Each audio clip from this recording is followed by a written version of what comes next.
പരീക്ഷാ കൺട്രോളർക്ക് പരാതി നൽകിയ ശേഷം വിദ്യാർത്ഥികൾ ഇപ്പോൾ മീഡിയ വണ്ണിനൊപ്പം ചേരുകയാണ്.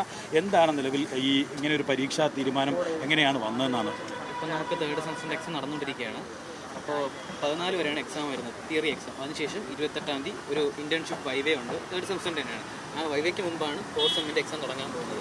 ഇത് ഇവർ ക്ലിയർ ആയിട്ട് നമ്മുടെ കോളേജായിട്ട് കമ്മ്യൂണിക്കേറ്റ് ചെയ്തിട്ടില്ല. നമ്മൾ ആദ്യം പോയി പരാതിപ്പെട്ടപ്പോൾ അവർ പറഞ്ഞത് നിങ്ങൾ അക്കാഡമിക് കലണ്ടർ ഫോളോ ചെയ്യണം, നമ്മളത് വന്നിട്ടുണ്ടല്ലോ, നമ്മൾ നോക്കിയിട്ട് നമ്മുടെ ഒരു ബാച്ചിന് അക്കാഡമിക് കലണ്ടർ കാണുന്നില്ല, അതിന് ശേഷവും മുകളിൽ കാണുന്നുണ്ട്. ഞങ്ങൾക്ക് നമ്മൾ തിരിച്ചു ചോദിച്ചു, ഇനി അക്കാഡമിക് ഉണ്ടെങ്കിൽ തന്നെ നിങ്ങൾ അതനുസരിച്ചാണ് എക്സാം നടത്തുന്നത്, റിസൾട്ട് അതനുസരിച്ചാണ് പബ്ലിഷ് ചെയ്യുന്നത്, ഒന്നും അതേപോലെ ഒന്നും നടക്കുന്നില്ല. ഈ ഒരു എക്സാമിൻ്റെ കാര്യം മാത്രം ഒരു സുപ്രഭാതത്തിൽ വന്നിട്ട് അടുത്ത ആഴ്ച എക്സാം എന്ന് പറയുമ്പോൾ നമുക്കൊന്നും ചെയ്യാൻ പറ്റില്ല. കാരണം നമ്മൾ വേറെ കോളേജിലെ സ്റ്റുഡൻസിനെ വിളിച്ച് അന്വേഷിച്ച് അവിടെ ഇതാണ് അവസ്ഥ. പിന്നെ ഇന്ന് നെറ്റ് എക്സാമും PSC ഉള്ളതുകൊണ്ട് ആർക്കും വരാൻ സാധിച്ചിട്ടില്ല. നമ്മൾ രാവിലെ കുറേ പേരുണ്ടായിരുന്നു, പരാതിപ്പെട്ടു, പക്ഷേ ഒരു ഉറപ്പ് ഇതുവരെയ്ക്കും അവിടെ നിന്ന് കിട്ടിയിട്ടില്ല. ഈ പരാതി നൽകിയ ശേഷം നിങ്ങൾ പരീക്ഷാ കൺട്രോളർ കണ്ടു, എന്താ ഇപ്പം മറുപടി പറഞ്ഞിരിക്കുന്നത്? രജിസ്ട്രാറിനെയാണ് നമ്മൾ കണ്ടത്. രജിസ്ട്രാറിനെ കണ്ടപ്പോൾ അവർ പറയുന്നത് വെച്ചാൽ ക്ലാസ് തുടങ്ങിയിട്ട് നമ്മൾ അറിയാത്തതായിരിക്കും എന്നാണ് പറയുന്നത്.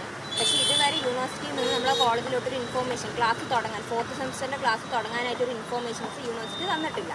പിന്നെ നമ്മൾ എങ്ങനെയാണ് നമുക്ക് ക്ലാസ് കിട്ടാൻ നമുക്ക് ഫോർത്ത് സെമസ്റ്ററിൻ്റെ എക്സാം നമുക്ക് എഴുതാൻ പറ്റില്ലല്ലോ. എല്ലാ വിഷയത്തിനും വലിയ സമരവും വിദ്യാർത്ഥി സംഘടനകളുടെ ഇടപെടൽ ഒക്കെ നടക്കുന്ന ഒരു സർവകലാശാല കൂടിയാണ്. മറ്റ് സർവകലാശാലയിലും അതേ സമാനമായ സാഹചര്യമാണ്. അങ്ങനെ ഒരു പരാതിയോ വിദ്യാർത്ഥി സംഘടനകളെ ബന്ധപ്പെടുകയോ എന്ത് ചെയ്യുന്നത്? നമ്മൾ ഇന്നലെ വൈകിട്ടാണ് വന്നത്. അപ്പം നമ്മൾ തിങ്കളാഴ്ചത്തേക്ക് പരാതി കൊടുക്കാൻ നമ്മൾ നിന്നാൽ ഇന്ന് രജിസ്ട്രേഷൻ സ്റ്റാർട്ട് ചെയ്യണം. അപ്പം ആരെങ്കിലും രജിസ്റ്റർ ചെയ്ത് ആരെങ്കിലും അത്യാവശ്യമായിട്ട് ഫൈൻ വരാതിരിക്കാൻ വേണ്ടി രജിസ്റ്റർ ചെയ്താൽ പിന്നെ അത് മാറ്റാൻ പണിയാണ്. അതുകൊണ്ട് നമ്മൾ ഒരു അത്യാവശ്യപ്പെട്ടാണ് ഇന്ന് രാവിലെ തന്നെ ഒന്ന് പരാതിപ്പെടാൻ തീരുമാനിച്ചത്. അതുകൊണ്ട് ആരെയും അങ്ങനെ അറിയിക്കാൻ പറ്റിയില്ല. അപ്പോൾ ഇവിടെ ഡയറക്റ്റായിട്ട് ഒന്ന് പരാതിപ്പെടുക. ഈ പരീക്ഷയ്ക്ക് അപ്ലൈ ചെയ്യാനുള്ള സമയം എപ്പോഴാണ്? ഇന്ന് തൊട്ടാണ് തുടങ്ങിയത്. അപ്പം ഇനി ഫൈനുണ്ട്, ഒരു കുറച്ച് കഴിഞ്ഞിട്ട് അടച്ചില്ലെങ്കിൽ വീണ്ടും ഫൈൻ വരും. അപ്പോൾ അതിന് മുമ്പ് ഒരു തീരുമാനം ഉണ്ടെങ്കിൽ നമ്മൾ ഉണ്ടാക്കിയിട്ടില്ലെങ്കിൽ നമ്മൾ വീണ്ടും ഫൈൻ അടയ്ക്കേണ്ടി വരും. എക്സാം ക്ലാസ് ഇല്ലാതെ എക്സാം എഴുതേണ്ടി വരും.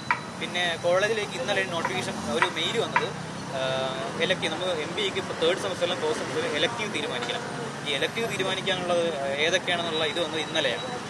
എല്ലാം പെട്ടെന്ന് തീരുമാനിച്ചാൽ നമുക്ക് സ്റ്റുഡൻസാണ് ഇതിൽ പെട്ടുപോകുന്നത്. ഇത് MBAയുടെ മുമ്പ് ഇതുപോലെ പല കോഴ്സിനും ഇതുപോലെ അനുഭവം ഉണ്ടായിട്ടുണ്ട്.